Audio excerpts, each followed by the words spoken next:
Araw ng Biyernes, taong 1990. Maaga akong nagising dahil sa ingay ng mga baboy sa likod ng bahay. Mabilis akong bumangon nang maalala kong yun pala ang araw na kailangan namin maghatid ng mga baboy sa isang baryo na tawagin na lamang nating Baryo Santo Cristo. Antok na antok pa ako ng mga oras na yun, pero kailangan kong tulungan ang tatay ko. 5 malalaking baboy kasi ang ihahatid namin. Paglabas ko ng bahay, nakita ko si tatay na nililinisan na ang mga alaga namin. Naroon na rin ang truck na ginagamit namin sa paghatid. Tay, ang aga niyo naman po yatang gumising. Oo, kailangan kasing paliguan at linisan ng mga baboy na i-deliver natin eh. Lalo na't alam mo, malaki ang bayad nila kumpara sa bentahan ng mga buyer dito sa atin. Talaga po? Bakit naman po kaya, Tay? Baka naman po manloloko yung nakausap niyo Yung kunwari magpapadeliver tapos hindi naman po pala kukunin. Hindi anak, totoong tao yung kausap ko. Ikaw talaga oo. Kaya aga-aga negatibo agad ang iniisip mo. Malas sa negosyo ang ganyan anak. Sorry po, Tay. Hindi lang po kasi ako makapaniwala na may taong bibili na mas mataas pa sa presyo sa palengke. Masyado naman po yatang galante yung customer natin, Tay. Ako man anak, nagulat din sa alok niya. Pero sabi kasi nung nakausap ko, ang gusto daw niya ay mga buhay na baboy. Tapos ihahatid mismo sa baryo nila. Nahirapan daw kasi silang maghanap ng seller eh. Kaya nung may nakapagsabi daw sa kanya na nagdi-deliver ako at nagbebenta ng baboy, sinubukan niya akong kausapin. At yun na nga, kinontrata niya na ako. Tay, sino po ba kasi yung kausap nyo? Yung kapitan mismo ng baryo, si Kapitan Marcelo. Mabait daw na tao yun, sabi ng mga nakakakilala sa kanya. Saka, totoo daw na galante. Kung ganun, ayos naman po pala, Tay. Walang problema. Maayos talaga. Kasi, maayos naman siya kausap eh. Noong una nga parang ayaw kong tanggapin kasi malayo pero doble agad yung presyo. Kaya yun, tinanggap ko na. Aba sayang din yun, di ba? Ngayon pa namang kailangan na kailangan natin ng pera. Sa bagay, sayang nga naman po yun. Pero Tay, ano po bang meron sa kanila? Bakit kailangan po nila ng madaming baboy? Sabi may gaganapin daw na pesta. Talaga, Tay? May piyesta? Wow! Anong wow anak? Alam mo, huwag kang masyadong excited Dadalhin lang natin yung mga baboy doon tapos uuwi na rin kagad tayo. Ay, ano ba yan? Akala ko pa naman makakapamasyal ako doon. Loko ka talagang bata ka. Pasyal na naman ang nasa isip mo. Basta sumama ka lang para may kasama ako. Saka kailangan nating pagbutihan ng pagtitinda. Para sa susunod, sa atin na sila kukuha. Sa bagay, pero hayaan niyo po. Maaasahan niyo po ako dyan, Tay. Wala pong problema sa akin. Tutulungan po kita mambola. Magaling yata ako sa ganun. Talaga lang Sa bagay, kanino ka pa ba magmamana? Di sa akin. Napangiti ako sa sinabi ng tatay ko. Sandaling gumaan ang pakiramdam ko habang nagbibiro siya. Pero agad ding nawala ang ngiting yun nang bigla kong maalala ang tungkol sa mga fiesta. Ang huling punta o pasyal kasi namin sa piyestahan ay noong buhay pa ang nanay ko. Tay, naaalala niyo po ba yung huling piyesta na pinuntahan po natin kasama si nanay? Aba syempre naman. Makakalimutan ko ba naman yun anak? Pati nga yung adobo ng nanay mo na niluto niya nun. Hindi ko pa rin makalimutan ang lasa Pinakamasarap kasi yung luto niya. Tama po kayo. Masarap po talaga yung adobo niya. Kailan po kaya ulit tayo makakatikim ng ganung kasarap na adobo, no? Ay nako, yan ang hindi ko alam anak. Pero malay mo isang araw, may makagaya din ng recipe ng nanay mo. Naku Tay, wala po siguro. Siya lang naman po nakakaalam ng recipe. Kaya sigurado akong walang makakagaya nun. Sa bagay, o siya tama na ang daldal. Kailangan na nating tapusin to para makabiyahe na tayo. Pagkasabi ni tatay nun, sabay na kaming kumilos. Ako naman, kinuha ko yung timba at binuhusan ng tubig ang kulungan. Si tatay naman, abala sa pagtatanggal ng mga putik sa katawan ng mga baboy gamit ang lumang brush at sabon. Habang sinasabon niya ang isa sa mga alaga, napansin kong napapangiti siya paminsan-minsan. Marahan niyang hinahaplos ang ulo ng baboy at kinakausap. O ayan, ayos! Malilinis na kayo. Dapat maganda kayong tignan pagdating natin doon, ha? Tahimik lang akong nakamasid sa kanya. Hindi ko maiwasang humanga sa paraan ng pagtrato niya sa mga hayop. Sa mga mata niya, hindi lang basta kabuhayan ang mga ito, kundi parang bahagi na ng pamilya. Pasensya na kayo, ha? Kailangan na namin kayong ibenta ni Daniel, eh. Huwag kayong magulo doon, Oying, ha? Magpapakabait kayo, ha? Natawa ako. Si tatay, talagang binibigyan niya ng pangalan yung mga baboy namin para daw hindi nakakabagot alagaan. Si Oying, ang pinakapaborito niya kasi mabait daw. Nang matapos naming paliguan ng mga baboy, pinagtulungan na naming dalawa na dalhin ng mga ito sa truck. Nang maisakay na namin ang mga ito, napansin kong napabuntong hininga si tatay. Sumandal siya sandali sa truck. Ay, nako! Abibigat nyo! Dito palang pinagpapawisan na ako, eh. Pero ayos lang. Malaki-laking pera naman ang kapalit kapag naibenta na kayo. Napakamot siya sa ulo, sabay buntong hininga. Tay, pag nakuha niyo na po yung bayad, ano pong gagawin niyo sa pera?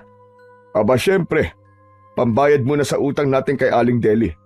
Tapos, pabumuhunan ulit para sa mga susunod nating baboy. Bibili rin tayo ng bagong damit, saka masarap na pagkain. At kung may matitira pa, idadagdag ko sa ipon natin para sa pag-aaral mo. Wala na naman po matitira para sa inyo, Tay. Lahat na lang po napupunta po sa akin at sa pag-aaral ko. Naku, ayos lang yun, anak.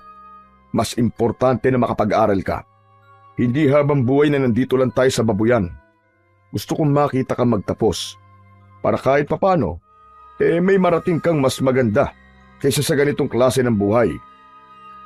Napayuko ako at napangiti. Hindi man madalas na magpakita ng lambing si tatay. Ramdam ko sa bawat salita niya ang pagmamahal at grabing sakripisyo niya para sa akin. Pero maya-maya pa ay may bigla akong naalala. Tay, akala ko po ba bibili po kayo ng bago nating TV, yung colored po. Ay, oo nga pala, no? O sige, dahil may extra tayong kita ngayon, baka mabili na rin natin yun. Pwede na nating mapanood ng malinaw yung mga palabas sa gabi. Pero kung gusto mo, wag na muna yung bagong damit, ha? Para may dagdag budget tayo. Ayos lang po, Tay. Mas gusto ko nga po yun, eh. Para kapag may balita, hindi na po tayo nakikinig lang sa radyo. Tsaka gusto ko pong mapanood ulit si Dolphy. O sige, akong bahala doon. O sige na anak, maghanda ka na. Punuin mo yung jug ng tubig at baka maubusan tayo sa daan. Ako naman itatali ko na tong kulungan sa truck para masigurong hindi makakalabas ang mga baboy. Baka mamaya makatakas pa. Pera na, naging bato pa. Sige po, Tay. Tumakbo ako, papasok sa bahay. Kinuha ko ang jug at pinunuyon ng malamig na tubig. Dinala ko na rin yung mga baon naming tinapay at kape sa garapon. Paglabas ko, nakita ko si tatay na inaayos na ang mga tali ng baboy at tiniyak na matibay ito. Lumapit ako sa kanya at inabutan ko siya ng tinapay. Tay, baka gutom na po kayo. Kain muna tayo bago bumiyahe. Mamaya na lang sa daan, anak. Sayang oras, baka abutan pa tayo ng tanghali sa kalsada. Mas gusto kong makarating kagad tayo bago magtanghalian. Tumango ako. Muling itinago ko ang mga tinapay. Naglakad na si tatay at umakyat sa itaas ng truck. Agad na din akong sumunod. O ano anak, handa ka na ba? Siyempre naman po. Ako pa ba? Inistart na ng tatay ko ang makina ng truck. Umugong ito at dahan-dahan kaming lumabas ng bakuran. Bigla ako napatingin sa bahay namin. Ewan ko ba, pero may kakaibang bigat akong naramdaman sa dibdib. Parang may naririnig ako sa isip ko na nagsasabing bumalik kami at wag nang tumuloy. Parang gusto kong bumaba bigla at tumakbo pabalik ng bahay. Hindi ko alam kung bakit, pero yung pakiramdam ko ng mga oras na yun, parang yun na ang huling pagkakataon na makikita ko ang bahay namin. Sasabihin ko sana yun kay tatay, pero naduwag ako. Napatitig ako sa mukha niya. Masaya kasi siya. Halatang excited sa kikitain namin. Paglingon ko muli sa bahay, napansin ko ang isang itim na aso sa harap ng bakuran. Nakatayo lang ito roon, nakatingin sa amin. Kakaiba ang itsura niya. Hindi ito mukhang karaniwang aso lang. Mas malaki at ang balahibo nito itim na itim. Mas mukha siyang asong lobo nang titigan kong mabuti. Tay, tinan niyo may aso po sa bahay oh. Biglang tumigil ang truck. Napatingin si tatay sa direksyong sinabi ko. Ha? Anong aso? Nasaan? Ayun po oh. Wala naman akong nakikita, Daniela. Ano bang aso yung sinasabi mo? Wala naman tayong alagang aso, di ba? Opo, wala nga po. Kaya nga po nagtataka ako kung bakit may aso eh. Ayun po oh, nakatitig po siya sa atin.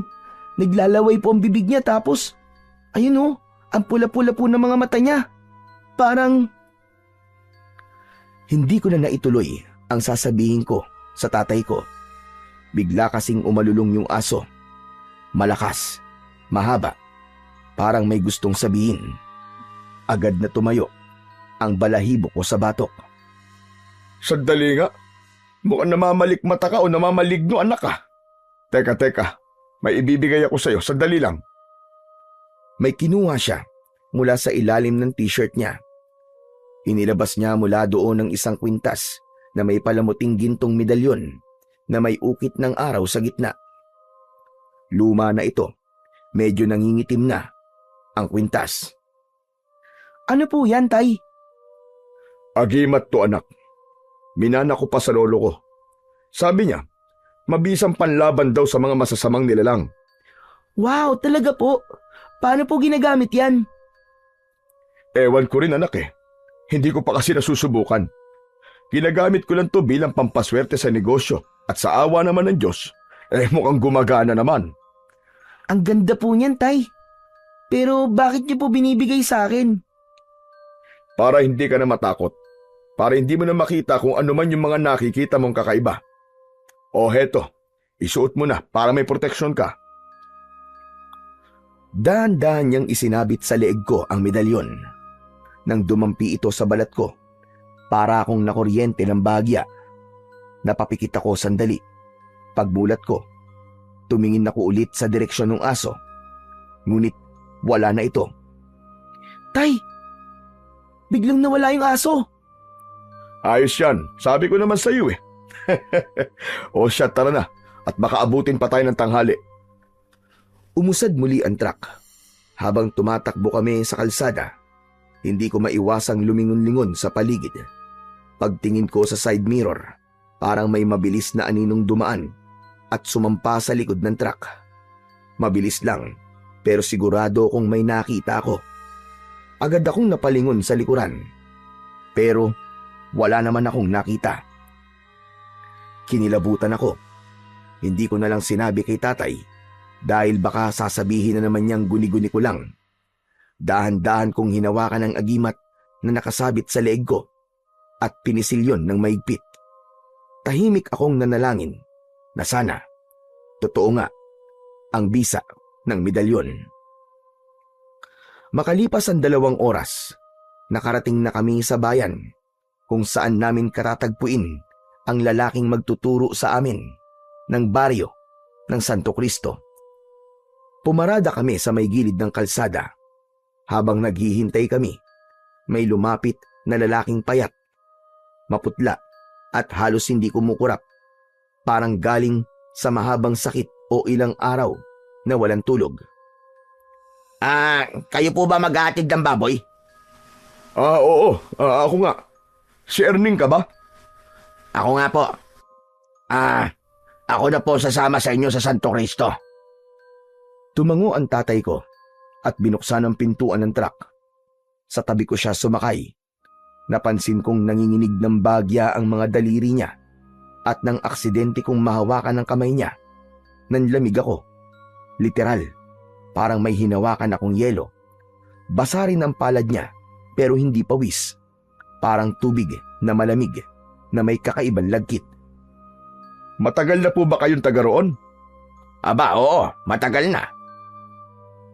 Malayo pa po ba tayo? Medyo.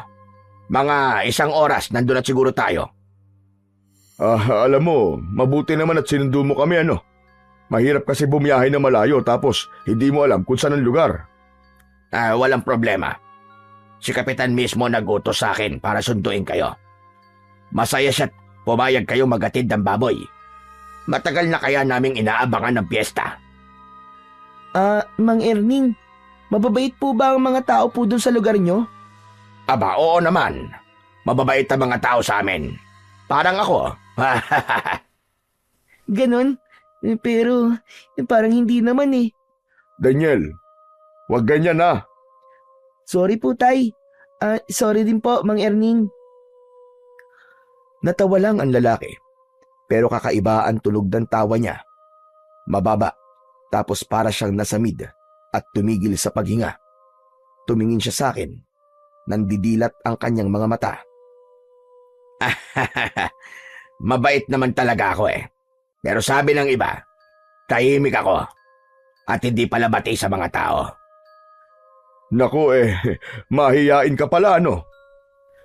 Ngumisi siya, sabay labas ng dila para basain ang labi. Pero may napansin akong kakaiba. Maitim ang dila niya, pati ang mga ngipin niya.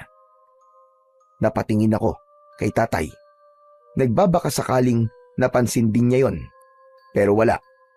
Normal lang ang itsura ng tatay ko at parang wala siyang nakita o naramdamang kakaiba. Kampante siya kay Mang Erning. Habang patuloy ang biyahe, hindi na ako mapakali. Si Mang Erning tahimik lang. Pinilit kong alisin sa isip ko ang takot. Baka pagod lang siya o kaya naman ay may sakit lang talaga. Maya-maya ay huminto sa gilid ng daan ang truck. Saglit lang Iingihi na ako eh. Sama ako, tay. Kanina pa din po ako naiihi eh. O sige, tara na anak. Tumango ako at bumaba. Habang nag-iinat, napatingin ako kay Mang Erning. Hindi siya bumaba. Nakaupo lang siya sa loob ng truck. Nakatingin sa likod kung saan naroon ang mga baboy. Tahimik lang siya. Pero napansin kong gumagalaw ang labi niya. Para bang may binubulong. Tapos ay nakita ko siyang ngumiti habang nakatitig sa mga baboy. Tinapik ko na si tatay. Tay. Wala ka bang napapansin dyan sa sinakay nyo? Ha? Kay Erning? Aba wala naman Bakit ba? Mukhang adik, tay. Natatakot ako. Labas ng labas yung dila. Daniel, wag kang ganyan. Hindi maganda yung agad kang humuhusga ng tao base lang sa itsura o sa kilos. Kasi naman, tay, ang weird niya talaga eh. Parang walang gagawing maganda. Baka naman pagod lang o kaya may iniisip. Hindi mo alam ang pinagdadaanan ng isang tao, anak Kaya wag kang basta-basta nagsasabi ng kung ano-ano sa tao. Masama yan. Sorry po, tay. Alalahanin mo anak, sa trabaho natin sa biyahe, maraming tao tayong makakasalamuha. Hindi lahat ng kakaiba ay masama at hindi rin lahat ng may mabait na muka ay mapagkakatiwalaan. Opo, tay.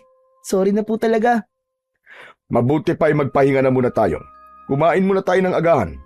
Saka, tama na yan Huwag mong ubusin ang lakas mo sa kakaobserba sa tao. Opo, tay. Lumapit si tatay sa tapat ni Mang Erning at kinausap ito. Erning, bumaba ka na muna at kumain. Sige salamat po. Pero busog pa ako eh. Mamaya na lang siguro. Tumango si tatay at inilabas ang baon namin. Naupo kami sa gilid ng truck. Habang sinusubo ko ang pagkain, napansin kong bahagyang gumalaw ang truck. Napatingin ako at doon ko nakita si Mang Erning. Nakausli ang ulo sa bintana. Parang inaamoy ang hangin. Dahan-dahan siyang ngumiti at doon ko napansin na may kumikislap sa gilid ng kanyang labi. Hindi pawis, hindi rin laway. Para bang malapot na likido. May bahid ng pagkapula at dinilaan niya yon. Daniel, wag mo nang iniintindi ang tao. Kumain ka na. Mababa pang biyahe natin. Ilang sandali pa, nang malapit na kaming matapos kumain, narinig naming nag-iingay ang mga baboy sa likod ng truck. Malakas ang ungol nila na para bang may nasasaktan. Nagkatinginan kami ni tatay. Agad siyang tumayo at tumakbo sa likuran, habang ako naman ay sumunod. Pag-angat ng tolda, napaatras ako. Isa sa mga baboy ay nakahiga. Hindi gumagalaw, parang patay na. Nakadilat ang mga mata nito. Hala, tay! Ano po nangyari sa baboy? Umakyat si tatay sa loob ng truck at sinuri ang baboy. Iniangat niya ang ulo nito at sinilip ang bibig at sinipat ang katawan, pero walang bakas ng sugat o kagat. Hindi ko alam, anak. Naku, sayang naman ito. Baka isipin ni Kapitan may sakit ang mga baboy natin. Tignan niyo po dyan, tay. Baka may ahas po kung anong hayop na pwedeng kumagat kaya po namatay yung baboy. Pero anak, walang hayop dito. Baka na-stress siguro sa haba ng biyahe natin. Naku, paano kaya ito? Biglang bumaba si Mang Erning mula sa truck. Tahimik siyang lumapit. Wala kayong dapat ipag-alala. Madalas mangyari ang ganyan sa biyahe. Ayos lang yan. Ako na ang bahala magsabi kay Kapitan. Sasabihin ko sa kanya na buhay yan bago natin dalhin. Wala kayong magiging problema, panigurado. Naku, salamat Erning ha. Malaking tulong yan. Ayoko lang mapahiya sa unang biyahe namin. Wala ka naman, huwag mo nang isipin yun. Basta pagdating natin sa Santo Cristo, ako na ang kakausap. Makakaasa kayo. Salamat naman kung ganun. Sayang din kasi kung hindi ito kukunin. Abay, baka malugi kami. Hindi problema yan. Naku, pasensya na ha. O siya, mabuti pa tara na. Baka kung tumagal tayo dito madagdagan pa yung mga patay na baboy. Sumakay na ulit kami sa truck at agad na pinaandar ni tatay ang makina. Ilang sandali pa ay unti-unti nang nagbago ang paligid. Nawala na ang sementadong daan. Gan din ang mga bahay sa paligid. Marami ng mga puno at parang pataas na din kami ng bundok. Tay, malayo pa po ba ang Santo Cristo? Sandali na lang. Huwag kang mainip, bata. Nagtaka ako. Ang natatandaan ko, sinabi niya kanina na halos 1 oras lang ang magiging biyahe namin. Pero 2 oras na ang lumipas.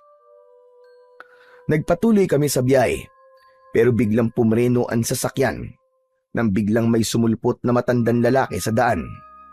Muntik na siyang masagasaan, pero napaupo ito sa lupa. Agad na bumaba si tatay para tignan ang kalagayan niya. Naiwan kami ni Erning sa loob ng sasakyan. Naku, pasensya na po kayo. Okay lang ho ba kayo? Ay, walang problema. Ayos lang naman ako. Tumayo ang matanda at pinagpag ang kanyang damit. Saan ba kasi kayo pupunta? Bihira na mga sasakyang makarating sa lugar na ito Maghahatid lang po kami ng baboy sa Santo Cristo. Ano kanya? Santo Cristo? Bakit naman kayo maghahatid ng baboy doon? Matagal nang abandonado ang baryo na yon. Apo? Aba, imposible naman po yun. Kausap ko po yung kapitan nila at sa katunayan nga ho, may kasama ho akong taga ron. Yun po, si Erning. Nanlaki ang mga mata ng matanda nang sulya pa nito si Erning na nasa loob ng truck. Napansin kong Ilang beses itong napalunok ng kanyang laway. Nanginig din bigla ang kanyang mga kamay habang dahan-dahang itinuro si Mang Erning. Wag na. Huwag kayo tumuloy. Sigurado kung wala ng tao sa baryo na yon at kung meron man, mga impostor sila. Hindi sila mga taga-baryo Santo Cristo. Bumalik na kayo kung saan man kayo nanggaling. Maniwala ka sa akin. Sigurado ho bang ayos lang kayo? Baka nabagok po kayo o nasaktan, ha? Sinabi ko na ayos lang ako. Pero ikaw, makinig ka sa akin.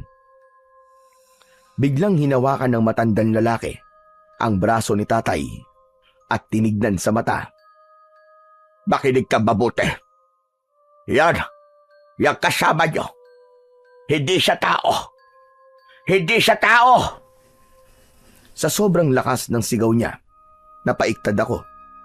Agad akong napalingon sa katabi kong si Mang Erning. Tahimik lang ito.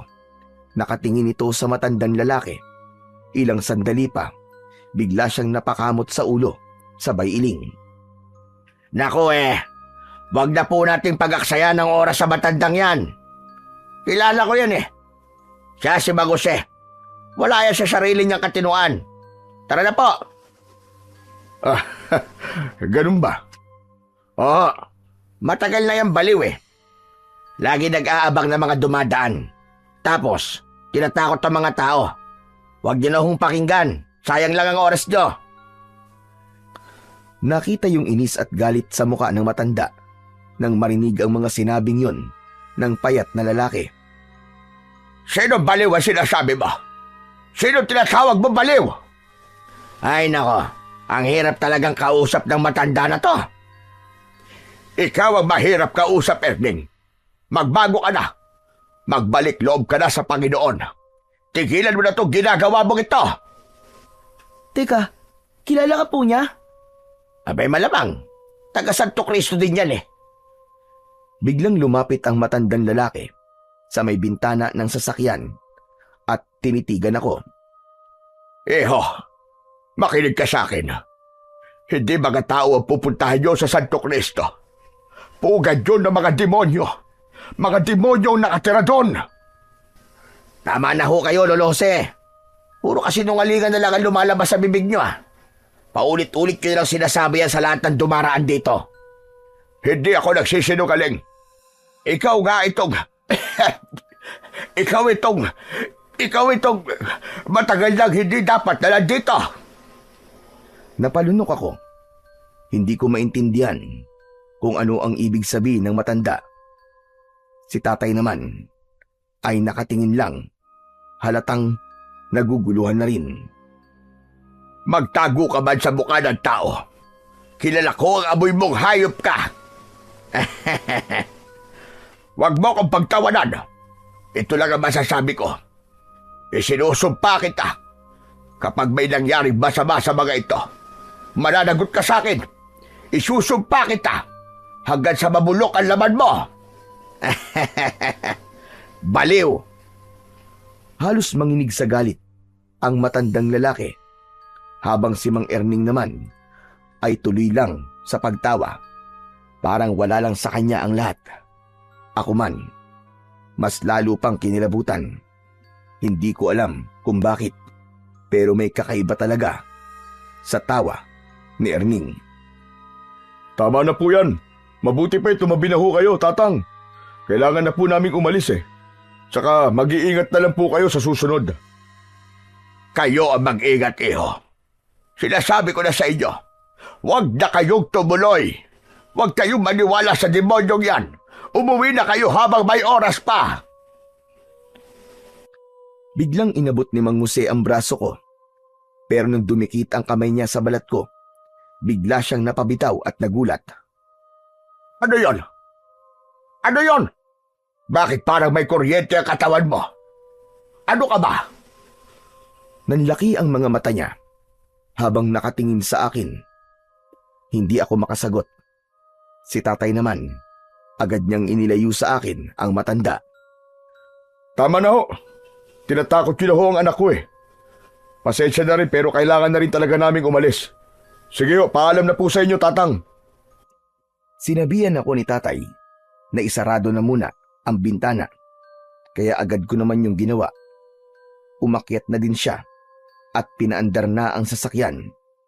Habang papaalis kami, narinig ko na sumisigaw pa rin yung matanda. Umuwi na kayo! Mamamatay kayo dyan sa Santo Cristo! Wala nang tao doon! Matagal nang walang tao sa baryong yon! Walang nagsalita sa amin. Si tatay, nakatutok na sa daan, at si Mang Erning naman tulala. Sinilip ko sa side mirror ang matanda. Nandoon pa din siya, nakatingin sa sasakyan namin. Tapos may nakita kong isang uwak na lumipad at dumapo sa balikat niya. Mang Erning, ano pong nangyari sa matandang yun? Bakit po siya nabaliw? Napatingin si Mang Erning sa akin saglit. Tapos bumuntong hinga bago sumagot. Hindi naman siya dating ganun eh. Si Mang Jose, dating antingero yon.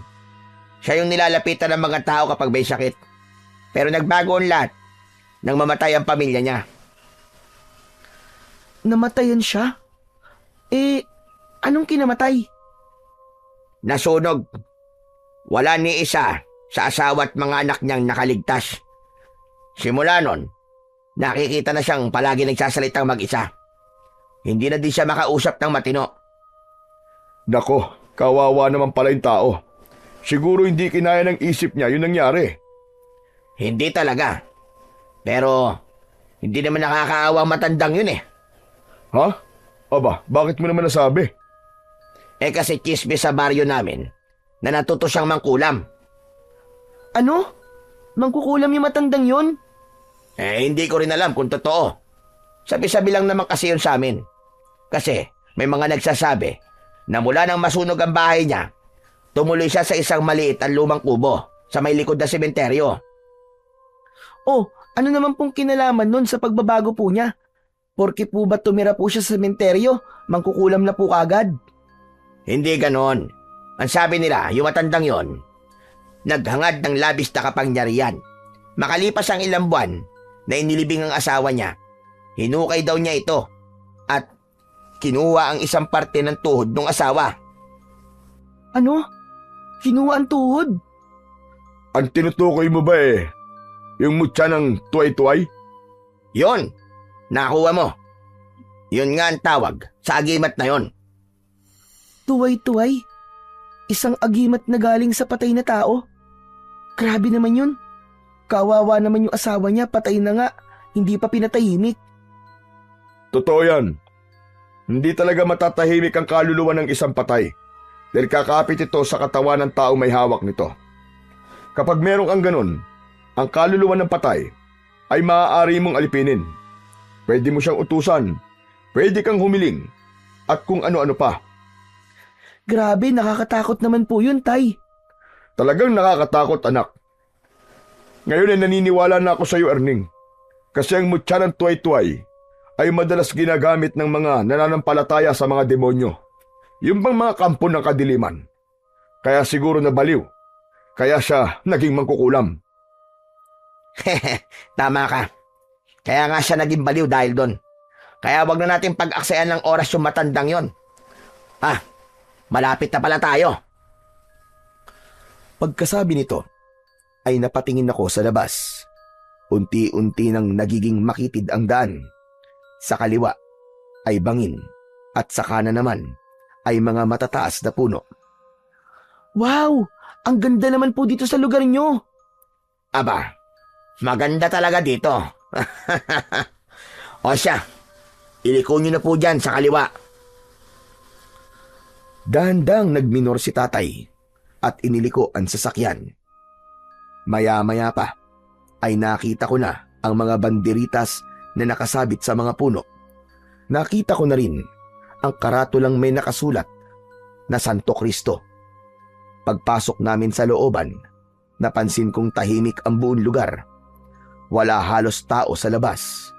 Ang ilang mga bahay na nadaanan namin ay luma at sira na, pero malinis at walang masyadong kalat sa mga bakuran.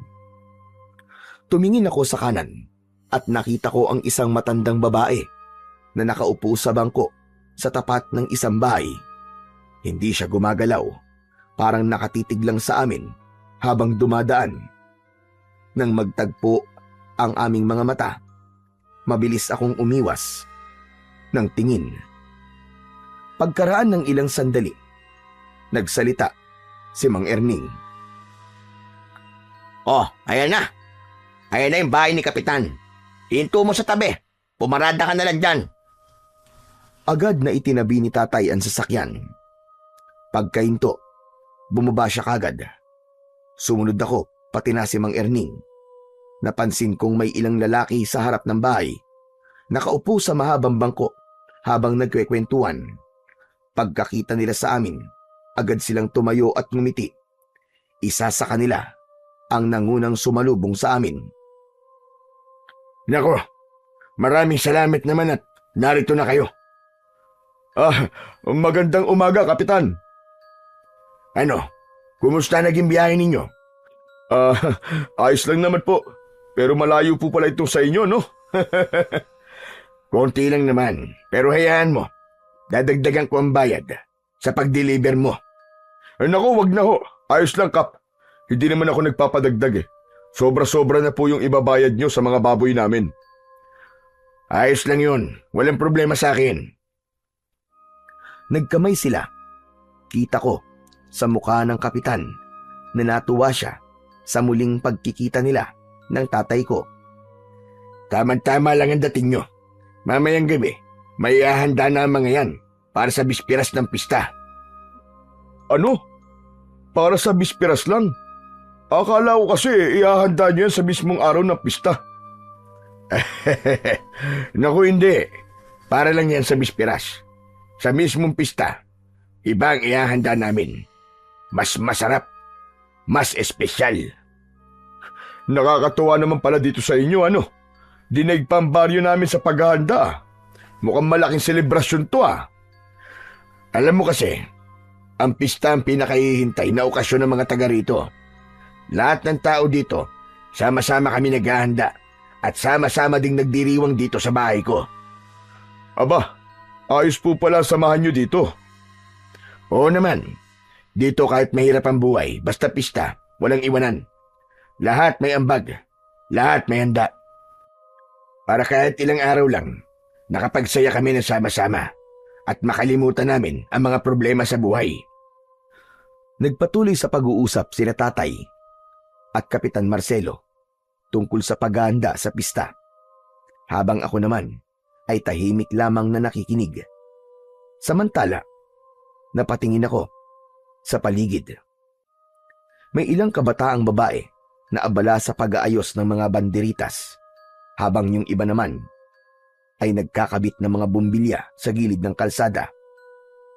Kahit medyo luma at sira-sira ang mga bahay, tila binubuhay nila ang paligid para sa nalalapit na pista. Pero may napansin ako, yung mga banderitas, kulay pula at dilaw lang.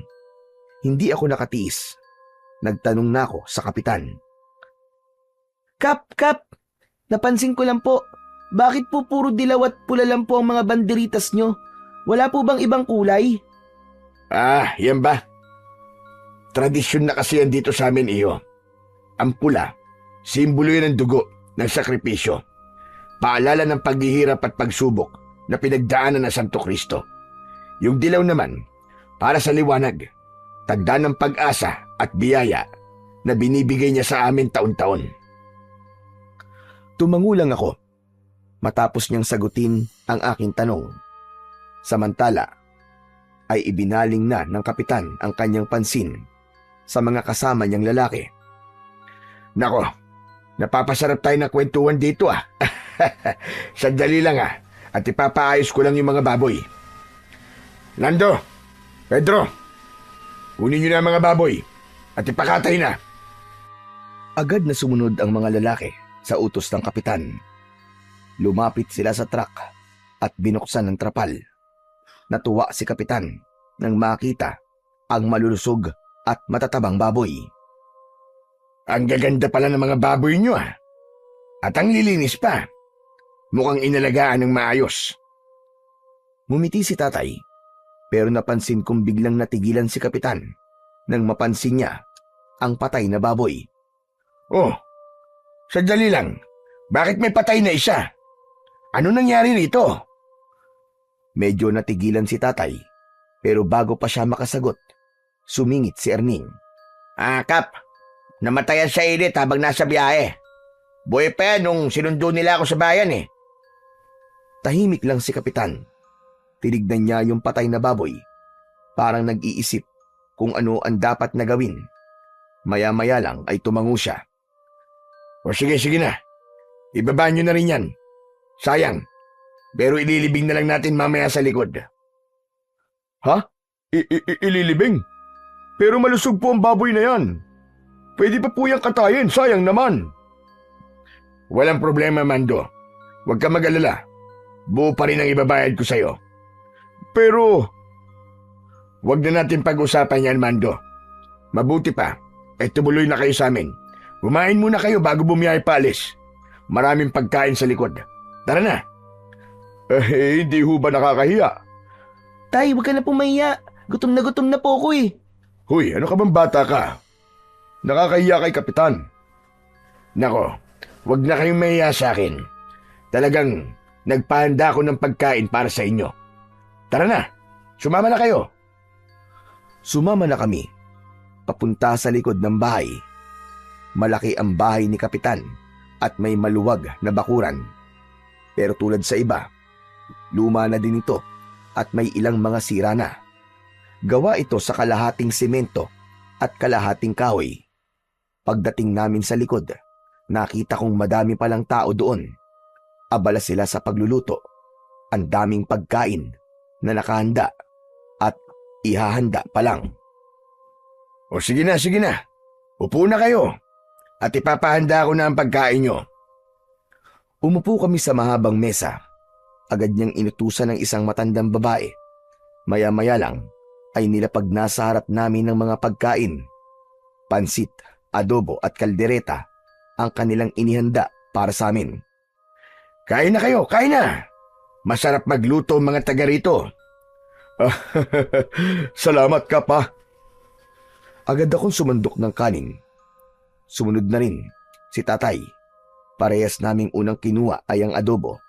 Nang tikman namin, bigla kaming nagkatinginan. Tay, ang sarap po nito. Grabe, ngayon lang po ako ulit nakatikim ng ganitong adobo. Mas masarap pa yata ito sa luto ni nanay. Nako, pag narinig ka ng nanay mo, lagot ka. Nagsasabi lang naman po ako ng totoo, tay. Pero syempre, paborito ko pa rin po yung luto ni nanay. Tumawa si Kapitan Marcelo nang marinig ang naging usapan namin ni tatay. Salamat naman at nagustuhan nyo. Sige, kumain lang kayo ng kumain at marami pa niyan. Sarap na sarap sa pagkain si tatay. Pero nang muli ako nagsandok ng adobo, napansin ko na may kakaiba sa karning nakuha ko. Parang daliri ng tao. Agad na sumama ang pakiramdam ko nang makita ang karning yon. Iniangat ko ang kutsarang pinaglalagyan nito at makailang beses na napalunok ako ng laway. Ilang sandali pa, tuluyan nang bumigay ang aking sikmura sa nakakadiring pagkain na yon hanggang sa nagsuka ako. Hoy, Daniel! Aba bakit? Ano nangyari sa'yo, anak? Hindi ako agad nakasagot. Nanginig ang kamay ko habang itinuturo ko ang karne sa plato. Yumuko si tatay at tinignan yon. Tay, tignan nyo. Parang daliri po ng tao yan. Hindi ko alam kung paano yon narinig ni Kapitan Marcelo. Bigla kasi itong napatingin din sa plato at saka tumawa. Nako, hindi daliri ng tao yan, iho. Buntot lang yan ng baboy. Minsan kasi, kapag nag-aadobo kami, isinasama namin yung buntot. Natakot ka ba? Pasensya ka na, iho. Pero Kap, hindi naman po yan buntot eh. Saglit na natahimik ang lalaki. Kita sa mukha niya ang pagkagulat, pero agad din niyang pinilit na ngumiti Kinuha niya ang piraso ng karne at iniabot sa tagaluto. Oh, tignan mo nga to. Di ba sabi ko sa inyo, kapag para sa bisita, huwag nang isama ang buntot. Tignan nyo, natakot tuloy yung bata. Ayoko na mauulit ito ha. Napayuko ang tagaluto. Halatang kabado. Paulit-ulit itong humingi ng dispensa kina kapitan at pati na rin sa amin ni tatay. Hindi ko alam, pero hindi ako kumbinsido sa sinabi ng lalaki. Alam kong hindi yung karne ng baboy at nagtataka naman ako kay tatay kung bakit parang hindi niya nakikita ang mga bagay na nakikita ko. Parang wala lang sa kanya ang lahat. Sarap na sarap pa rin ito sa pagkain. Samantala, lumayo na si Kapitan Marcelo at nilapitan ang mga kasama niyang abala sa paghahanda. Hinarap ko si tatay sa pagkakataong yun. Tay, tama na po yan, tay. Halika na po. Umuwi na po tayo. Anak, sandali lang. Hindi pa ako tapos kumain eh. Relax ka lang dyan. Mabuti pa tikman mo itong kaldereta. Masarap din ito. Ayoko na pong kumain, tay. Mamaya na lang po sa bahay. Ikaw ang bahala. Tumahimik ako sandali. Nagmasid ako sa paligid. Nakita ko ang mga nagluluto. Titig na titig sa akin. Lahat sila sinusundan ako ng tingin. Natakot ako lalo at nakita kong tila walang emosyon ang kanilang mga muka. Napansin ni tatay ang pananahimik ko. Sinulyapan niya ako at nang makita niyang may tinitignan ako, sinundan niya ito ng tingin. Pagharap sa kanila ni tatay, bigla silang ngumiti. Bigla silang tila naging normal na para bang mga inosente. Hoy, bakit ganyan ka makatingin sa mga tao? Pambihira ka naman. Naku ikaw Daniel ha, tigilan mo yung kakaganyan mo. Sorry po, tay. Nang mapansin ni Kapitan Marcelo, natapos nang kumain si tatay, agad siyang lumapit sa amin.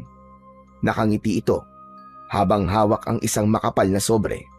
Binuksan niya yon sa harap namin at nagsimulang magbilang ng pera. Oh, Mando. Ito ang bayad ha. Dinagdagan ko na rin ng konti. Pambawi sa pagod nyo at sa gasolinang ginamit panghatid dito. Maraming salamat, Kapitan. Malaking tulong ho sa amin ito ng anak ko. Nako, maliit na bagay lang yan. Saka, pakonsuelo ko yan para sa susunod na kailanganin namin ng baboy. Sa'yo na kami kukuha palagi. Ngumiti si tatay, halatang natuwa sa sinabi ng kapitan. Maya-maya pa ay nagpaalam na din si tatay. Oo, sige. Ingat kayo sa biyahe ha. Sana, makabalik kayo ng ligtas. Paglabas namin, para akong nabunutan ng tinik. Gumaan ang dibdib ko kahit papano dahil nasa isip ko, sa wakas, makakauwi na kami ng tatay ko. Sumakay na kami sa truck. Hay, salamat naman. At makakaalis na po tayo dito. Napatingin sa akin si tatay. Pagkatapos ay bigla siyang napailing. Daniel, yung nangyari kanina, huwag mo nang uulitin yun ha. Hindi maganda yung paeksena mo na yung kanina. Aba, nakakahiya sa kanila, Daniel. Kasi naman po, tay, sino po bang hindi matatakot kung makakakita ka po ng parang daliri sa ulam? Buntot lang talaga ng baboy yun, anak. Ikaw, masyado ka napapraning eh. May pinagdadaanan ka ba? Kung ano-ano nasa isip mo eh. Pero tay, iba talaga yung itsura eh. Parang... Tama na, Daniel. Tigilan mo na yan. Tumahimik na ako. Kabisado ko si tatay. Sa tono niyang yon, alam kong galit na siya. Ilang sandali, inilagay na niya ang susi at tinaandar ang truck. Anak ng teteng, oo. Sinumpong na naman itong truck natin. Ha? Bakit po? Ayaw na namang umandar eh. Sinubukan niyang paandarin ulit, ngunit wala pa rin. Umuugong lang ang makina, pero namamatay din. Kinabahan na ako. Lumapit si kapitan. at si Mang Erning. Oh, may problema ba, Mando? Oo, Kap. Ayaw umandar ng truck namin. Nako, parang kanina lang Nung nagpunta tayo dito, di ba ayaw di umandar nung una? Subukan mo ulit. Baka mapaandar mo makina. Tumango si tatay at muling sinubukan paandarin. Umuugong na naman pero biglang titigil. Ayaw talagang mag-start. Napakamot siya ng ulo. Sabay bumaba para silipin ang makina. Binuksan niya ang takip. Biglang lumabas ang maitim na usok. Anak ng... Ang bihira, oh. Ngayon pa talaga nasira. Nako, mukhang malala ang sakit ng truck mo Kaya nga, Kapitan Meron bang talyer dito? Wala dito sa baryo, Mando. Ang pinakamalapit, nasa bayan pa. Doon mismo sa pinagkitaan nyo ni Erning. Tay, ano pong gagawin natin ngayon? Nako, pasensya na kayo Mukhang hindi ko kayo matutulungan sa bagay niyan. Pero bukas, may luluwas ng bayan. Pwede akong magpasundo ng mekaniko para ayusin itong sasakyan nyo. Bukas pa? Ibig po sabihin Oo, bukas pa kasi ang biyahe papunta ng bayan Naku tay, paano po yan? O sige, ganito na lang. Kung gusto nyo, dumito na muna kayo, maski isang gabi lang. Mahirap nang bumiyahe papuntang bayan ngayon. Walang masasakyan, isa pa. Baka wala din pumayag na mekaniko, kasi tanghali na. Tumingin sa akin si tatay. Kita ko sa mukha niya ang pagkadismaya sa nangyari sa truck. Wala kaming magawa. Wala na tayong choice, anak. Dito na muna tayo magpalipas ng gabi. Tumango ako kahit mabigat ang loob ko. Ayos lang yan. Hindi naman namin kayo pababayaan dito Saka may bakanting kubo ako. Pwede kayo dun magpahinga ng anak mo. Salamat po, Kapitan. O sige na, Erning. Samahan mo muna sila sa kubo. Sige po, ako na pong bahala sa kanila. Inihatid na kami ni Mang Erning sa kubo. Nasa gilid lang ito ng bahay ni Kapitan Marcelo. Maliit lang ito at simple. Kahit luma na rin. Pagpasok namin, nakita kong may banig, 2 unan at 2 kumot na maayos na nakapatong sa sahig. Agad na kumuha si Erning ng walis at winalisan ang kubo bago kami pinapasok. Wala kayong dapat na alalahanin dito. Habang nasa poder kayo ni Kapitan, siguradong ligtas kayo. Ang pagkain, hindi nyo problema. Si Kapitan na ang bahala sa lahat ng kailangan nyo. Sige, salamat Erning Walang anuman. Maliit na bagay lang yan. Napatitig ako kay Mang Erning. Sa unang pagkakataon ay natuwa ako sa kanya dahil sa pag-aasikaso niya sa amin.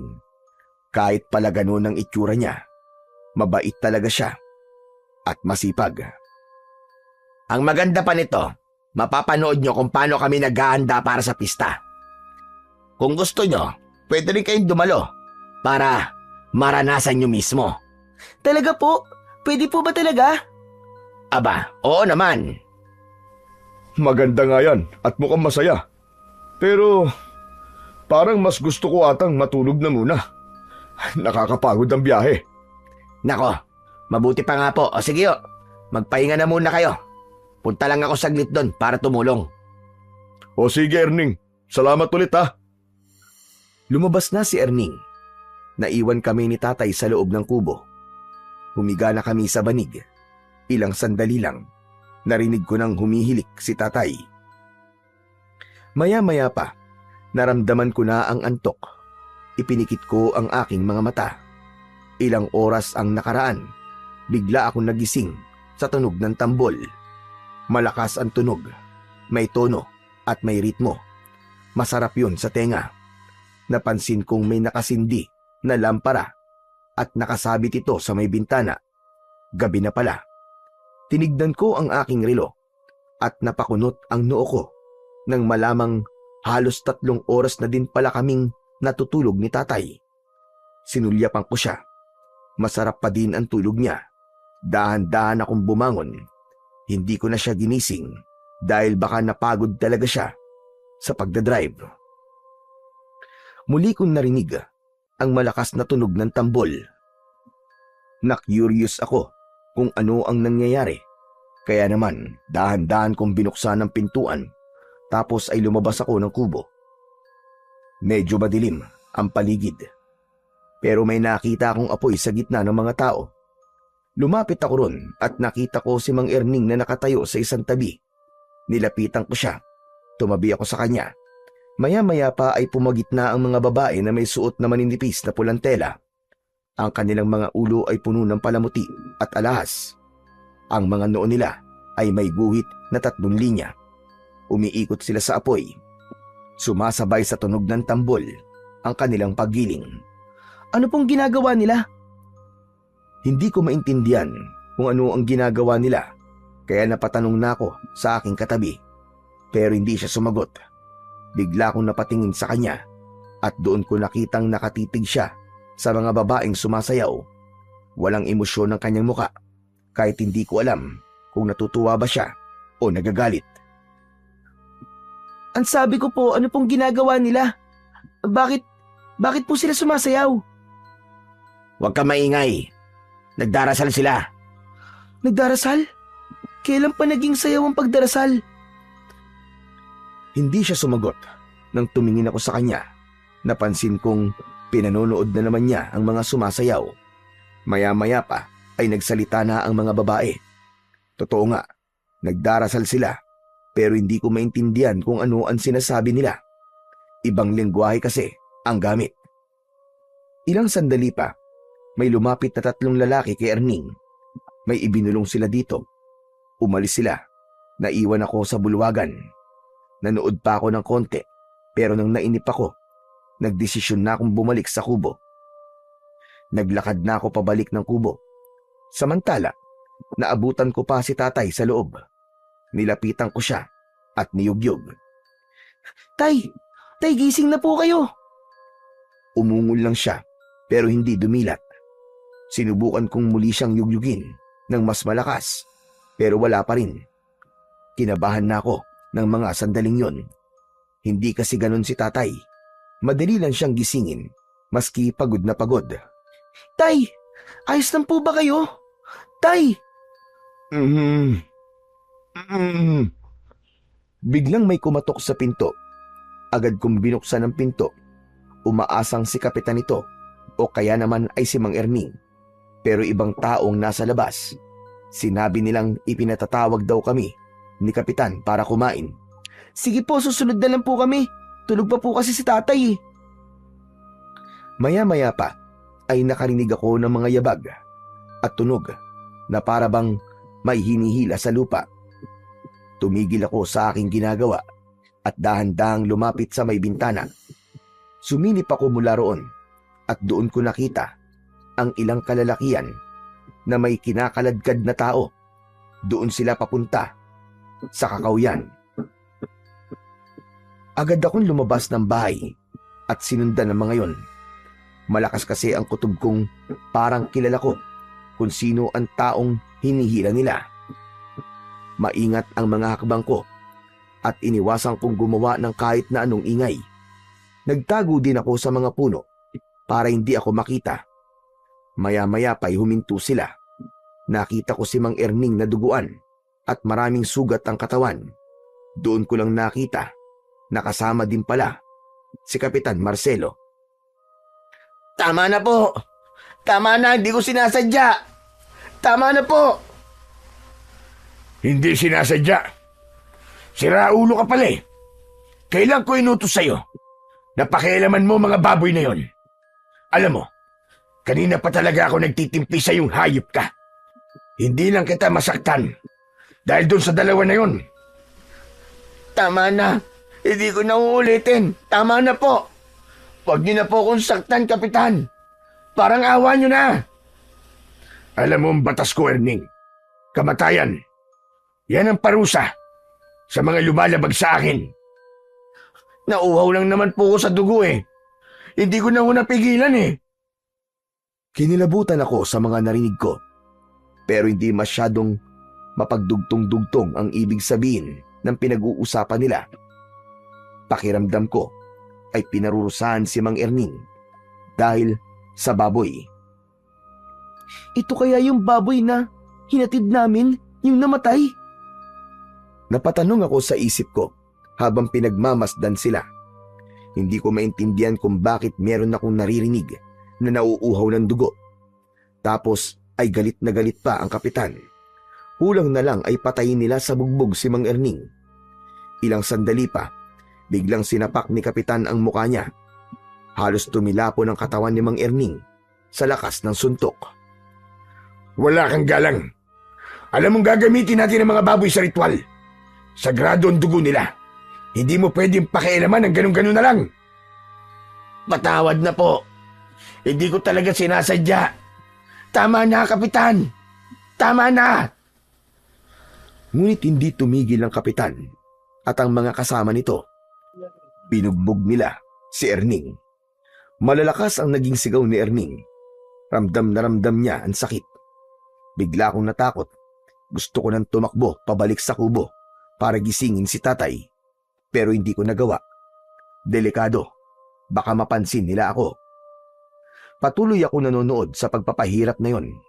Pero ilang sandali pa, biglang nagbago ang anyo niya. Nagkaroon ito ng malalapad na pakpak sa likod niya. Nanlaki ang mga mata ko sa aking nakita. Hindi. Totoo ang sinabi ng matandang lalaki. Hindi tao si Erning. Diyos ko. Diyos ko po. Tinakpan ko ang bibig ko. Nanginig ang aking katawan dahil sa labis na takot. Sinubukan niyang lumipad pero bigla ding nagbago ang katawan ni kapitan. Lumaki ang katawan nito. Nagkaroon siya ng sungay sa ulo. Maitim na maitim ang kanyang balat at meron siyang matatalas na mga pangil. Hindi na ako makahinga. Naalala ko bigla ang sinabi ng matandang lalaki. Iho, makinig ka sa akin. Hindi mga tao ang pupuntahan nyo sa Santo Cristo. Pugad yun ng mga demonyo. Paulit-ulit kong narinig yon habang nakikita kong unti-unti na rin nagbabago ang anyo ng mga kasama ni kapitan. Huwag niyong gagayahin ang pesteng yan. Kung hindi, ganyan din ang sasapitin niyo. Tumango silang lahat at nangako na hindi sila magiging taksil sa kapitan. Gusto tayo sa kanya. Mabuti pa ihanda niyo na mga baboy para sa ritual. Tapos, ay kunin na din ng mga bisita. Dalhin sila sa gitna ng bulwagan. Agad na sumunod ang ibang kasama nila. Tumalikod na at naglakad pauwi. Samantala, isang aswang ang biglang napalingon sa direksyon kung nasaan ako. Parang naramdaman niya ang aking presensya. Mabilis ako nagtago. Pinigilan ko ang paghinga ko. Mabuti na lang at hindi siya lumapit. Nagpatuloy na sila sa paglalakad. Hindi ko alam kung gaano ako katagal na nagtago doon. Pero nang may masmasan ako, bigla kong naalala si tatay. Tumakbo na akong pabalik. Pagpasok ko sa kubo, wala na doon si tatay. Parang bigla akong nanghina dahil sa labis na pag-aalala. Tay, nasan ka? Nasan ka, Tay? Lumapit ako sa bintana at pinagmasdan ang paligid sa labas. Pero hindi ko siya nakita. Pero may nakita akong isang tao na nagtatago sa likod ng isang puno. Pinagmasdan ko siya at kinilala. Nagulat ako nang mapagtanto kong si Mang Husion, ang matanda. Nakita niyang tinitignan ko siya. Agad siyang sumenyas sa akin at lumapit. Kaya naman, mabilis akong lumabas ng kubo. Bilisan mo, habang wala pa sila. Kailangan natin makatakas dito. Po, makatakas? Itatakas niyo po ako? Oo, kaya bilisan mo. Tara na. Hindi po pwede. Nawawala po ang tatay ko. Kailangan ko po siyang hanapin. Kailangan ko po siguraduhin na ligtas siya. Sarili mo muna ang isipin mo ngayon, bata. Malalakas sa mga aswag dito. Tara na, bago pa mahuli ang lahat. Salamat po. Pero hindi ko po pwedeng iwan dito ang tatay ko. Hindi ko po kaya. Matigas talaga ang ulo nyo. Alam mo bang sinundan ko pa kayo rito para labang mailigtas? Pero heto ka, ayaw mo sumama. Hindi mo alam kung gaano kadelikado ang lugar na ito. Alam ko na po, Tatang.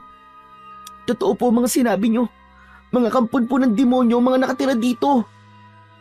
Kaya nga sumama ka na sa akin. Iligtas mo ang iyong sarili. Hindi po. Hindi ko po pwedeng iwan si tatay dito, Tatang. Gusto mo din bang mamatay kagaya niya? Ano? Ano sabi nyo? Hindi pa patay ang tatay ko. Bawiin niyo po ang sinabi nyo. Huwag kang sumigaw.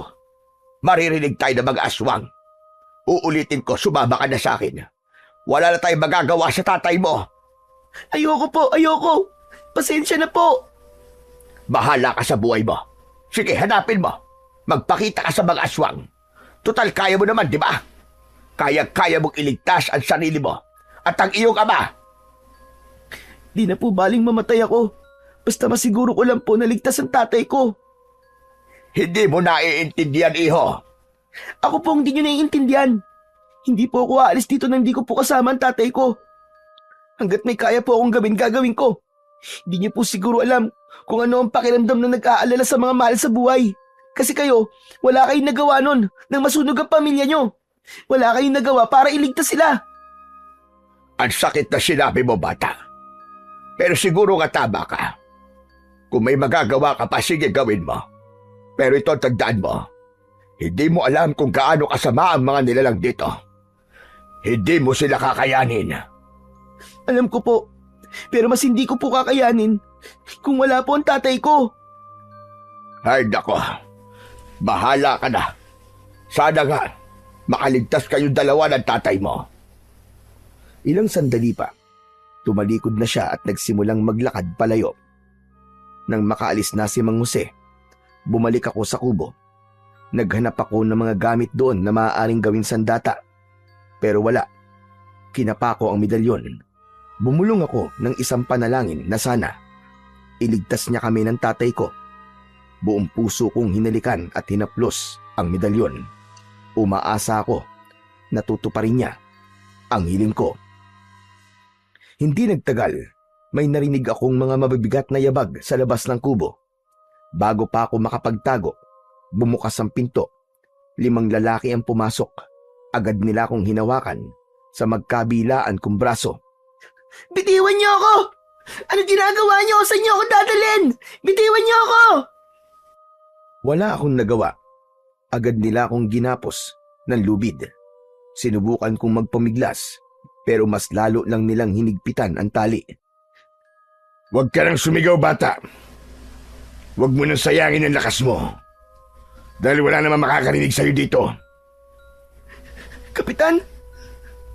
Hayop ka! Hayop ka! Demonyo ka! Tigilan mo yan. Kundi, puputulak kita ng dila. Bigla ako natahimik sa sinabi niya. Ilang saglit pa ay inutusan niya ang mga lalaki na dalhin ako sa gitna ng bakuran niya. Pagdating namin doon, sinalubong kami ng tingin ng mga tao. Dinala nila ako sa gitna at pasalampak na pinaupo sa lupa. May mga lalaking naroon din sa gitna. May hawak silang malalapad at matatalim na itak. Nangingintab sa langis ang mga katawan nito. Sumunod si Kapitan Marcelo sa gitna. Tinitigan niya ako pati na ang mga lalaki na may hawak na itak. Tapos bigla siyang ngumisi at muli niya akong hinarap. Ano, kumusta bata? Nagugustuhan mo na ba ang aming pista? Hindi ako sumagot. Yumuko lang ako. Pero nanginginig pa rin ang mga kamay ko. Natatakot ka na ba, ha bata? Ano bang gagawin niya sa akin? Gusto mo ba talagang malaman? Bigla siyang lumapit sa akin at bahagyang yumuko. Idinikit niya ang mukha niya sa akin. Halos magkadikit na ang mga ilong namin. Tapos dahan-dahang bumaba sa leeg ko ang kanyang muka at dahan-dahan yung inamoy. Gusto ko siyang pigilan sa ginagawa niya pero hindi ko magawa dahil nakatali ako. Nang magsawa siya, tumayo na siya ng diretso. Nakita kong muli siyang ngumisi at ang mga mata niya ay naging malikot. Napansin ko ding nagpula siya ng laway sa kanyang bibig. Totoo nga sinabi ni Erning. Mabango ang amoy ng iyong dugo. Ano? Kaya pala, hindi siya nakapagpigil. Hinawakan niya ang mukha ko at tinitigan ako sa mata. Parang gusto niyang subukin kung hanggang saan ang tapang ko. Pinakita niya sa akin ang matutulis niyang pangil. Bigla ring kumulubot at pumangit ang kanyang muka. Huwag kang mag-alala, Daniel. Hindi ko gagawin ang anumang nasa isip ko. Hindi pa ngayon ang oras. Hindi pa ngayon. Huminga siya ng malalim at umalis ng dahan-dahan. Iniwan ako sa gitna kasama ang mga lalaki. Lalong tumindi ang takot ko. Ilang sandali pa, may dumating na 4 na lalaki. Buwat nila ang isang nakataling baboy. Buhay pa ito. Umiiyak ng malakas. Pinahiga nila ito sa lamesang malapit sa apoy. Simulan na ang paghahandog ng dugo sa ating puon. Napatingin ako sa mga lalaking nasa gitna. May isa sa kanila na isinausaw sa langis ang hawak niyang itak at pagkatapos ay ipinatong yun sa nagbabagang kahoy. Nang mamula ang talim nun, mabilis na itinaas yun ng lalaki at itinusok yun sa leeg ng hayop. Agad na umiyak ito ng napakalakas. Tumilamsik din ang dugo nito. Hindi! Bakit ganyan? Bakit ganyan nyo katayin si Oyeng? Ang sama nyo! Ang sama-sama nyo! Biglang umungol ang mga tao. Kita ko sa kanilang mga muka na masaya sila sa kanilang ginagawa. Wala akong nagawa kundi ang umiyak. Awang-awa ako sa baboy namin. Hindi ko matanggap na pinahihirapan nila ng ganun si Oyeng. Sa awa at galit ko, bigla kong napatayo. Pero agad na may 2 lalaki na pumigil sa balikat ko. Sinabi nilang wag akong kikilos kung ayaw kong matulad sa baboy. Maghintay lang daw ako at darating din ang oras ko. Ano? Anong ibig mo sabihin? Hindi siya sumagot. Tinignan ko ang paligid. Nakita ko ang 2 babae sa likod ng mga lalaking may itak. May iniaabot ang mga ito sa kanila. Parang malaking sangkalan ng karne. Nanlamig ang katawan ko. Hindi ko alam kung ano ang susunod nilang gagawin. Gusto ko nang sumigaw. Gusto ko silang murahin. Lahat ng sumpa ay gusto ko nang sabihin sa kanila. Pero hindi ko magawa dahil sa takot akong maputulan ng dila. Malakas ang paghinga ko. Siguro ay naramdaman yun ni Kapitan Marcelo hanggang sa tumingin siya sa akin. Huwag kang kabahan, Daniel. Lahat ng ito ay parte ng selebrasyon. Hayaan mo, ilang sandali na lang, magiging bahagi ka na rin ito. Bahagi? Anong ibig mo sabihin? Malalaman mo rin sa tamang oras. Huwag ka na magpaligoy-ligoy pa. Alam ko, napapatayin niyo ako. Matalino kang bata. Pero huwag ka mag-alala. Hindi mo pa naman oras. Pagkatapos sabihin yun ni Kapitan, bumaling ang tingin niya sa mga lalaking nasa gitna. Inutusan niya ang mga itong katayin na ang baboy. Tinadtad na nila si Oyeng. At nang matapos ay isa-isang lumapit ang mga tao. Binigyan sila ng tig-iisang hiwa ng karne. Hindi ko napaghandaan ang mga sumunod na nangyari. Yung mga tao kasi, kitang-kita ko kung paano nila kinain ang sariwang karne. Pinilit kong alisin ang tingin ko sa kanila, pero parang may malakas na puwersang nagtutulak sa akin para panoorin sila. Maya-maya pa, habang nagkakasiyahan sila, nakita kong unti-unting nagbago ang anyo ng lahat. Nangitim ang kanilang balat, namula ang kanilang mga mata, tumubo ang mga matutulis na pangil, at maging ang kanilang mga kuko naging kasing talas ng kutsilyo. Hindi ako makapaniwalang lahat pala ng mga tao sa baryo ay mga aswang. Tama nga, ang matanda na si Lolo Jose. Maya-maya pa ay umalingaw-ngaw ang malakas na boses ni Kapitan Marcelo. Mga kasama, makinig kayong lahat. Bukas na ang araw ng pista. At alam niyo na kung ano ang gagawin, hindi ba? Yung mga bisita natin, huwag niyong hahayaang makalabas. Nagkakaintindihan ba tayo? Sabay-sabay na sumang-ayon ang lahat. Samantala, Nang matapos ang kanilang pagtitipon, muling lumapit sa akin si Kapitan. Tumitig siya ng matagal, tapos ay ngumiti ng bahagya. Mabuti pa ay magpahinga ka na muna. Mga kasama, ihatid uli ito sa kubo. Agad akong kinaladkad ng dalawang lalaki. Hindi na ako kumontra at hindi na rin ako lumaban. Nakita kong nakasunod siya sa akin. At nang maihatid ako sa mismong kubo, agad ko siyang tinanong. Nasaan ang tatay ko? Sabihin mo, nasaan ang tatay ko? Hindi sumagot ang lalaki. Bagkus ay tinignan lang niya ako ng tahimik. Wala akong nakitang reaksyon sa kanyang muka. Saan mo siya dinala? Anong ginawa mo sa kanya? Sumagot ka! Sumagot naman kayo!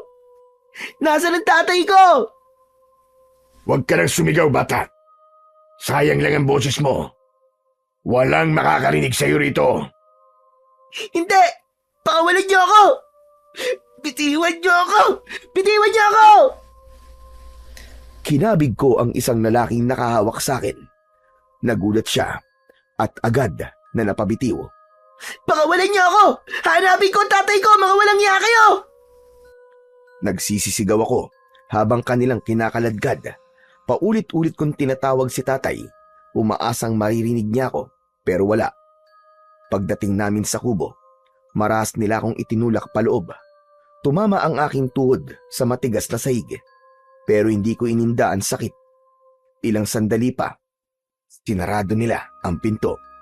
Sinundan yon ng kalansing ng bakal. Doon ko napagtanto na nilagyan nila ng kadena at padlock ang kubo. Agad akong umiyak. Nanginginig din dahil sa takot at pag-aalala sa aking tatay. Ayokong isipin na may masamang nangyari sa kanya. Hindi pa ako handang mawala ng tatay. Pinilit kong ipikit ang aking mga mata. Pero sa tuwing ginagawa ko yun, bumabalik lang sa isip ko ang itsura ni Uying nung sinaksak siya ng nagbabagang itak. Sinubukan kong kalasin ang tali sa mga kamay ko.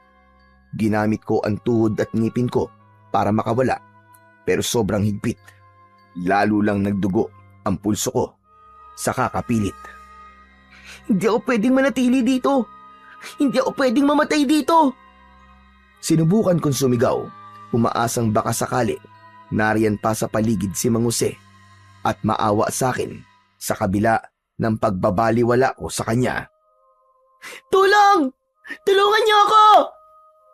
Halos mamaos na ako sa kakasigaw, pero wala pa din. Unti-unti na akong nawalan ng pag-asa ng mga oras na yon. Hanggang sa bigla akong natigilan. May naamoy akong kakaiba. Mabaho, parang amoy ng nabubulok na karne. Malansa ito at nakakasuka. Napatingin ako sa pinto. Sa siwang ng ilalim nito, may nakita akong parang usok. Itim yun at parang gumagapang. Unti-unti yung pumasok sa loob ng kubo. Nanlaki ang mga mata ko sa takot. Tapos ilang sandali pa, nang tuluyan itong makapasok, nagbago ito ng anyo. Ang usok ay unti-unting naging tao hanggang sa mabuo ang muka. Mang Erning? Mang Erning, paano ka nabuhay? Ngumiti siya at pinakita sa akin ang sugat sa kanyang leeg. Pero bigla siyang sumeryoso nang tila maalala ang sitwasyon namin. Wala na tayong oras para magkwentuhan. Kailangan na nating umalis ngayon. Teka, sandali. Sasama ako sa'yo? Patay ka ni. Ayoko sumama sa patay. Mukha lang akong bangkay, pero buhay na buhay pa ako. Tignan mo. Pero... Huwag ka na mag-inarte. Ano mang oras ay babalik na sila dito. Pahihirapan ka nila bago patayin. Kaya tara na. Pero paano ka nga nabuhay? Ang kulit mo naman, bata ka. Oo na, ikikwento ko na. Hindi nila ako tuluyang napatay. Akala lang nila. Ayan, nasagot ko na. Kaya tara na, sumama ka na. Agad niyang inilapit ang sarili niya sa akin at sinimulang kalagin ng tali sa kamay at paa ko. Agad ako nagpasalamat kay Mang Erning. Wala yon, maliit na bagay lang. Alam mo, kaya ko lang naman nagawa yon. Dahil gusto kong gumanti sa walang hiyang kapitan na yan. Sobra yung ginawa niya sa akin. Mabuti na lang at tinulungan ako ni... basta. Halika na, dali. Pagkatapos niyang kalagan ng tali, lumapit siya sa bintana at binuksan yon. Nakalimutan pala itong lagyan ng padlock. Maingat niyang tinanggal ang baras na nakasuksok at binuksan ang daan palabas. Bilisan mo, baka maamoy nila tayo. Pero, Wala nang pero-pero, halika na. Sigaw niya, sabay hila sa braso ko. Kung gusto mo pa mabuhay, sumunod ka sa akin. Agad siyang tumalon palabas. Malakas ang pintig ng puso ko, pero wala na akong mapagpipilian. Lumundag na rin ako. Pagbagsak ko sa lupa, ay agad niya akong sinenyasan na yumuko. Nagtago kami sa mga damo at likod ng mga puno. Biglang tumigil si Mang Erning at nakinig sa paligid. Hindi maaari ito. Hinahabol nila tayo. ano? Napalingon ako. Totoo nga ang sinabi niya. May mga grupo ng aswang ang papunta sa direksyon namin. Mas binilisan pa namin ang aming pagtakbo hanggang sa bigla siyang sumigaw. Dito tayo, tara! Ngunit bago pa man kami makalayo, isang aswang ang mabilis na sumulpot mula sa kanan. Lumipad ito paabante at muntik pa akong makuha. Umalis ka! Takbo! Pero ikaw, paano ka, Mang Erning? Huwag mo akong isipin. Sige na, iligtas mo ang sarili mo. Tumakbo ka na! Lumaban siya sa isang aswang. Sa pagkakataong ito, hindi na ako tumanggi. Mabilis akong kumilos. Mas binilisan ko din ang aking pagtakbo para makatakas. Maya-maya pa ay may narinig akong malakas na pagaspas ng pakpak. Sumiksik ako sa ilalim ng malaking puno. Lumabas ka dyan, Daniel. Alam kong nandito ka lang. Halos hindi ako humihinga dahil sa matinding kaba ko. Pinilit kong huwag lumikha ng ingay. Paikot-ikot sa impapawidang aswang. Hindi siya tumitigil sa paghanap sa akin. Maya-maya lang wala na ito. Dahan-dahan ako naglakad, pero malapit na ako sa kalsada. Biglang may humawak sa likod ko. Tapos ay bigla niyang tinakpan ang aking bibig para hindi ako makasigaw. Daniel! Daniel, ako to! Tay, buhay ka! Oo, anak, buhay ako. Napaiyak ako sa tuwa at agad siyang niyakap. Akala ko talaga, Tay. Patay ka na. Hindi, anak. Nagising ako nung sundan mo yung mga aswang papunta sa gubat. Tapos, ano nangyari, Tay? Nakita ko din kung ano ang nakita mo, anak. Si Kap Marcelo. Ang lahat ng mga tao dito. Aswang silang lahat. Kaya nga, Tay. Natatakot po ako. Umalis na po tayo rito. Hindi magiging madali ang pagtakas, anak. Sigurado kung may nag-aabang na sa labasan itong baryo. Mas mapapahamak tayo kung magiging padalos-dalos ang kilos natin. Ano pong gagawin natin, Tay? Sumama ka sa akin. May alam akong ligtas na lugar. Dahan-dahang naglakad ang tatay ko. Tahimik naman akong sumunod sa kanya. Maya-maya pa, may nakita akong aswang dun mismo sa lugar kung saan ako gustong dalhin ni tatay. Napatingin ako sa tatay ko. Medyo kinabahan ako sa kinikilos niya at naisip ko pang baka naman nagpapanggap lang ito para mahuli ako. Aatras na sana ako para tumakbo pero may humawak sa kamay ko. Huwag kang tumakbo. Ito ang pinakaligtas na lugar para sa inyo ng tatay mo. Mang Erning? Taba siya. Kaya huwag nang matigas ang ulo mo, bata ka. Mang Jose, nandito ka din? Oo, at nandito kami lahat. Teka, hindi ko maintindihan. Ano ba nangyayari? Nanlaki ang mga mata ko nang makitang lumalapit ang ilang aswang. Muntik na ako mapatay sa gubat, Daniel. Nakita mo naman yun, di ba? Oo. Ako nagligtas sa kanya sa tiyak na kamatayan. Po, paano niyo po yung ginawa, Tay? May alam ako sa panggagamot, anak. Hindi ko na sinasabi sa'yo. At itong si Erning, madali lang naman siya gumaling kasi malakas ang pangangatawan niya. Di lang masyadong halata.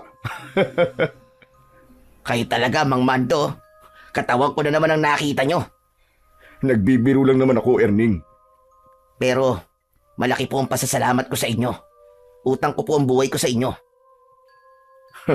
Wala yun. Maliit na bagay lang. Teka, sandali. Pero bakit po magkakasama kayo? Kayo po, Mang Jose. Alam niyo po bang nandito si tatay nung inaaya mo akong tumakas? Hindi pa. Wala pa akong ideya kung nasa ng tatay mo doon. Saka ko lang siya nakita nung dinala na ako ng mga kakampi kong aswag dito. Kakamping aswang? Tama ka nang narinig, Daniel. Meron tayong mga kakamping aswang. At sila yung sinasabi ko. Sila yung mga aswang na lihim na kumukontra sa gawain ng kanilang pinuno. Talaga? May mga lihim na rebelde ang kapitan? Oo. At ngayon ko lang nalaman na sila yung lihim na kumikilos para iligtas sa mga taong dinadala ko.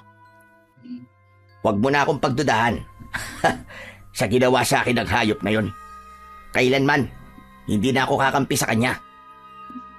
Teka, taga rito din ba sila? Walang taga rito, Daniel. Matagal nang abandonado ang lugar na to. Lumipat lang ang grupo namin dito matapos makausap ni Kap Marcelo at tatay mo. Ano? Sa simula pa lang ay pinagplanuhan na namin kayo dahil ang dugo nyo ang tatapos sa ritual na ginagawa namin. Dugo?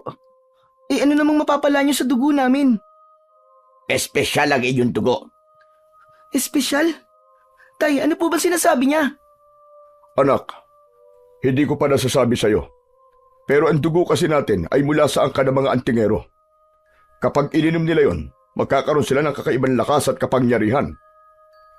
At hindi namin hahayaang mangyari yon. Matagal na namin plano na pabagsakin ang hayop na Marcelo na yon. Matagal na kami naghihintay ng oras. At ngayong gabi na yon. Bigla kong naalala ang kwintas na ibinigay sa akin ni tatay. Hinugot ko yun sa loob ng aking damit. Antingero pala tayo, tay. Pero bakit ganun? Wala namang bisa itong binigay niyong medalyon sa akin. Muntik na po akong mapatay ni Kapitan Marcelo. Sandaling natahimik ang lahat. Pero maya-maya pa ay biglang lumapit si Mang Jose at maingat na tinignan ang kwintas na hawak ko. Hindi yan nawala ng bisa, Daniel. Natutulog lang ang kapangyarihan yan. Matagal na kasi hindi napapakain ang dasal. Pwede ko bang mahiram? Medyo nagduda pa ako nun, pero binigay ko din ang medalyon nang makita kong tumango si tatay. Nang hawakan niya yon, bigla siyang nagulat. Muntik pa niyang mabitiwan ang medalyon. Sabi ko na nga ba, tama ako. May tangan kang isang malakas na agimat. Kaya nung unang nagdikit ang ating mga balat ay nakuryente ako. Hindi ako nagkamali na sundan kayo dito. Ikaw ang makakatulog sa amin para tapusin si Kapitan Marcelo. Bigla kaming natigilan nang marinig naming tumawa si tatay. Bigla din siyang tumahimik nang mapansing lahat kami ay nakatingin sa kanya. Pasensya na. Hindi ko lang maiwasan tumawa. Naalala ko kasi nung papunta tayo dito kanina. Napagkamalang ko itong si Mang Jose na isang aswang. Naikwento kasi ni Lolo noon na kapag may tangan kang ganyan at may nadikit sa iyong masamang loob o masamang elemento, masasaktan siya. Hindi naman ako nasaktan. Nagparamdam lang sa akin ang medalyon. Kaya niya ako kinuryente. Pasensya na kayo, Mang Mando at Daniel. Yung palang mga kinikwento ko sa inyo tungkol kay Mang Jose. Lahat yun ay kasinungalingan. Liban dun, sa namatayan siya ng mga kapamilya. Hindi siya mangkukulam. Ang totoo niyan, ay isa talaga siyang magaling na antingero. Nakilala namin kumakalaban sa grupo namin. Sabi ko na nga, be. Parang may mali kasi sa kwento mo. Oo, Daniel, aminado ako. Gumagawa lang naman ako ng kwento. Ayoko kasing mabulilyaso ang misyon ko nang dalhin ko kayo kay Marcelo. Pero nagbago na ako. Sawa na akong magpaalipid sa kanya. Mabuti at nasa panig ka na ngayon ng tama. At ang misyon natin ay pabagsakin ng tuluyan si Kapitan Marcelo. Tama yan. Sama-sama natin pababagsakin ang paghahari ng aswang na yon. Pagkasabi nun ay pumikit ang matanda at sinimulan niyang bigkasin ng orasyon. Habang ginagawa niya ito, ay nakita kong biglang lumakas ang hangin. Tapos ay biglang nagliwanag ang medalyon. Wow! Ang ganda! Nagliliwanag na po siya, Mang Jose. Tama ka. O eto, isuot mo na. Pwede mo na yung gamitin bilang sandata laban sa mga aswang na katulad ni Marcelo. Maingat kong kinuha ang kwintas at isinuot ko yon sa aking leg. Paglapat na paglapat nito sa aking dibdib, ay may naramdaman akong banayad na kuryente na dumaloy sa aking ugat. Ngayong gising na kapag yari ang medalyon, may isa lang sana akong ipapakiusap sa iyo. Ano po yun, Mang Jose? Kung masasama ka sa laban, tandaan mo ito. Tanging mga aswang na may pulang bata lang ang papatayin mo. Sila ang mga kampo ni Marcelo. Pero may kulay asul na mata. Sila ang mga kakampi natin. Sige po, Mang Jose. Tatandaan ko po ang lahat ng yan. Pagkasabi ko nun, ay bigla akong napaigtad nang may maramdaman akong kakaibang init mula sa medalyon. Sinabi ko yon kay Mang Jose. Isang masamang babalayan. Mga kasama, parating na sila. Handa na ba kayo makipaglaban? Oo, Mang Jose. Handa na kami. Kasabay ni Erning ay sumigaw din ng pagsang-ayon ang mga kasama naming aswang. Maya-maya pa ay narinig na namin ang malalakas na alulong ng mga aswang. Meron ding malakas na pagaspas ng pakpak sa itaas. Nagsipaghanda kaming lahat. Ilang sandali pa ay biglang bumulusok pababa si Marcelo. Matikas ang tindig nitong tumayo sa harap namin. Sa wakas, nagkita-kita din tayo mga traidor. Kasabay nito ay nagsidatingan din ang kanyang mga kampon. Agad na nagsimula ang labanan. Nagbanggaan ang dalawang uri ng mga aswang. Parehas silang mababangis. Parehong ipinaglalaban nila ang kanilang mga buhay. Daniel! Gamitin mo na ang medalyon mo! Madali ka! Nang marinig ko yun, ay agad kong hinawakan ito. Hindi ko alam kung paano, pero bigla na naman itong nagliwanag. Pumalat ang liwanag sa paligid ko at tumama sa unang aswang na sumugod. Napaatras siya, nagsisisigaw at unti-unting natunaw ang katawan hanggang sa naging abo. Sunod-sunod na sumalakay ang mga aswang sa akin, pero lahat sila hindi umubra sa liwanag ng medalyon. Lahat sila ay namatay. Galit na galit si Kapitan Marcelo nang makita ang aking ginawa. Dahan-dahan akong lumapit sa kanya at nakipagsukatan ng tingin. Maigpit ang hawak ko sa aking medalyon. Wala akong sandatang dala, kundi ang liwanag lang na galing dito. Akala mo ba ay matatalo mo ko, bata? Susubukan ko! Tatalunin kita, Marcelo! Huwag kang masyadong mayabang! Biglang kumilos si Kapitan Marcelo. Mula sa kanyang katawan ay lumabas ang makapal na usok. Itim na itim. Kumalat ito sa paligid.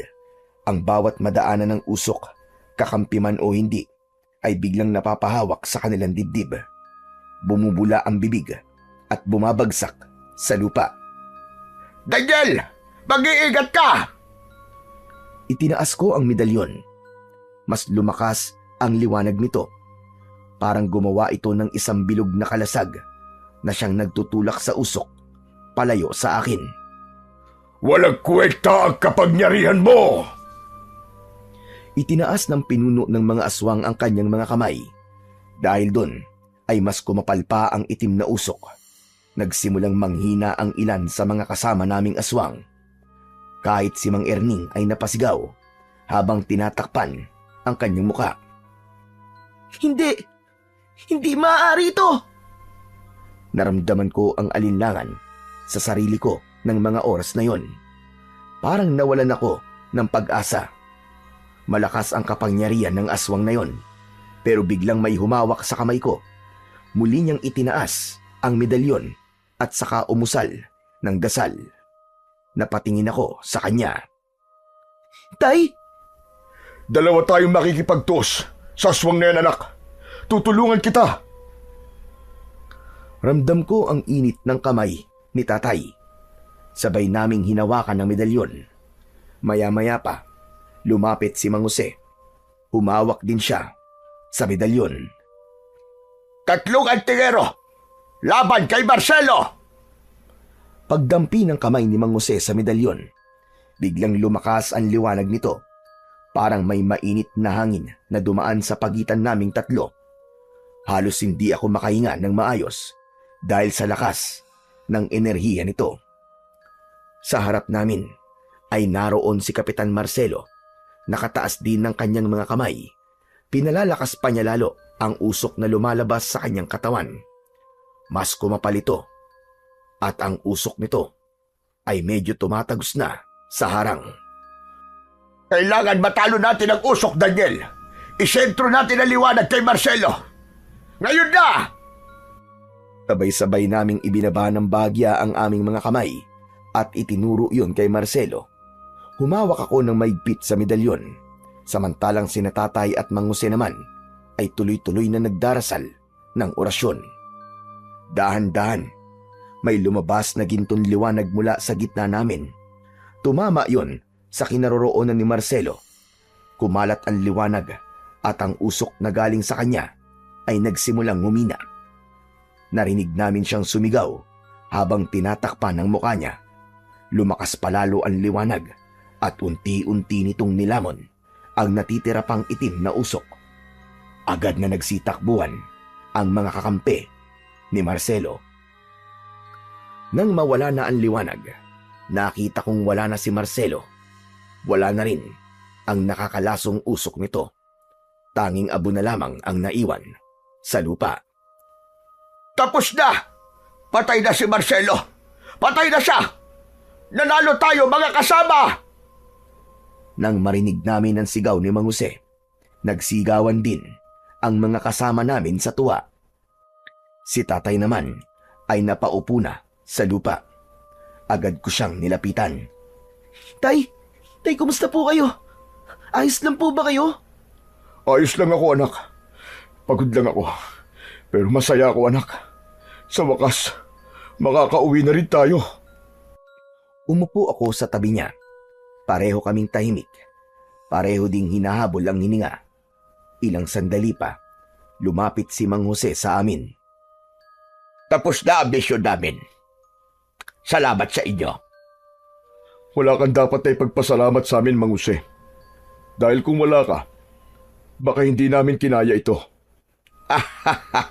Mukhang talagang nakatadhana na magkikita-kita tayo dahil tayong tatlo pala ang makakagapi sa hayop na Marcelo na yon.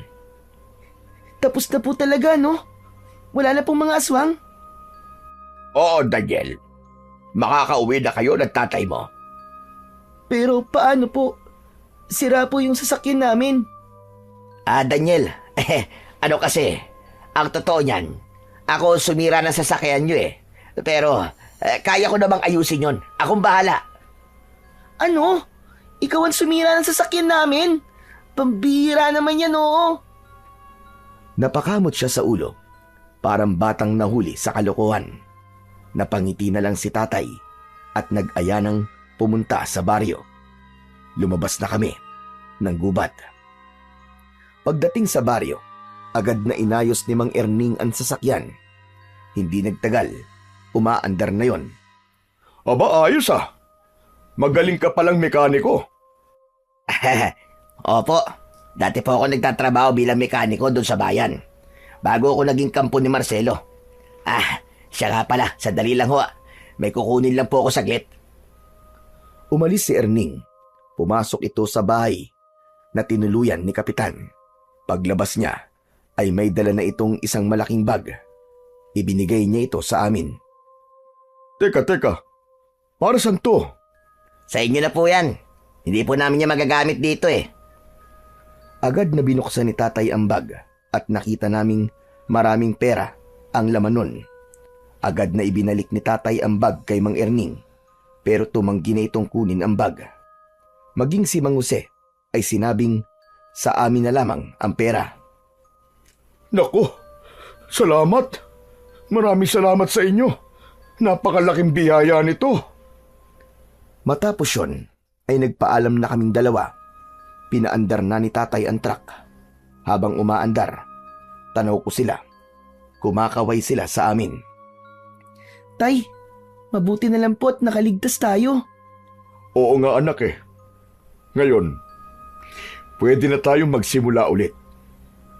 Ngumiti kaming pareho. Tapos na ang bangungot. At kung meron man akong dapat na ipagpasalamat, yun ay ang kaligtasan namin ni tatay. Pagdating namin sa aming baryo, wala kaming inaksayang panahon. Agad kaming naligo at nagbihis. Pumunta kami sa simbahan. Tahimik kaming nagdasal at ipinagpasalamat sa Panginoong Diyos ang aming pangalawang buhay. Paglabas namin ng simbahan, hinawakan ni tatay ang aking balikat. Anak, hindi lahat ay nabibigyan ng pangalawang pagkakataon. Kaya mula ngayon, pahalagahan natin ang buhay na to. Opo, Tay. Sadyang mabuti po ang Panginoon sa atin. Naniniwala po ako na ang liwanag na nanggagaling sa medalyon ay galing po sa Kanya. Dahil ang liwanag po na galing sa Panginoon, yun lang po ang kayang-kayang tumalo sa kadiliman. Ngumiti si tatay at tumango. Tama ka dyan, anak. Samantala, pagkalipas ng maraming taon, pagkatapos ng nangyaring bangungot na yon sa aming mag-ama, namuhay na kaming payapa. Ang perang nakuha namin sa Baryo Santo Cristo, ang kalahati nun ay idinonate namin sa simbahan. Ang kalahati naman ay siyang ginamit ni tatay na panimula ng negosyo na may kinalaman pa rin sa babuyan at agrikultura. Nagtayo siya ng tindahan at nagbebenta kami ng mga feeds at gamit sa pagsasaka. Tumutulong din kami sa mga magsasakang walang puhunan. Minsan, naiisip ko, baka ito na talaga ang dahilan kung bakit binigyan kami ng pangalawang pagkakataon at kung bakit nangyari yun. Ito ay upang makatulong kami sa iba. Si tatay ay matanda na pero malakas pa. Kasama pa rin namin siya sa bahay naming mag-asawa.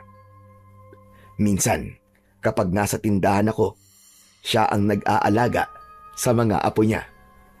Yung medalyon, hindi ko na siya ginagamit ngayon at hindi ko na rin sinusuot, pero nakasabit pa rin yon sa altar.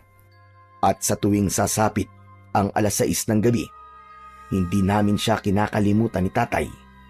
Pinapakain pa rin namin siya ng orasyon para manatili itong buhay at magamit kung talagang kailangan.